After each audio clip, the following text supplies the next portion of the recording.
Hello guys, welcome to my YouTube channel.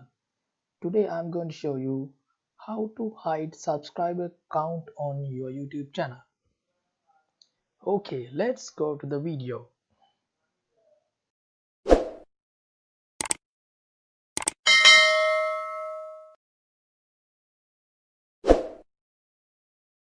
Okay, now I'm on youtube.com.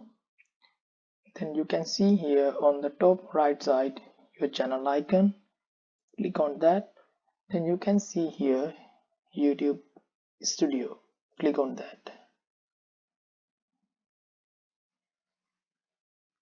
Then you can see here on the left side settings. Click on settings.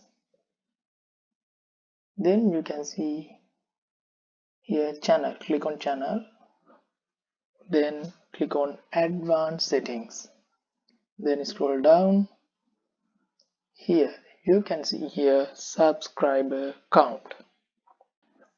Here it is already checked as default display the number of people subscribed to my channel. So you need to uncheck this and click on save. That's it. Then you can hide your subscriber count.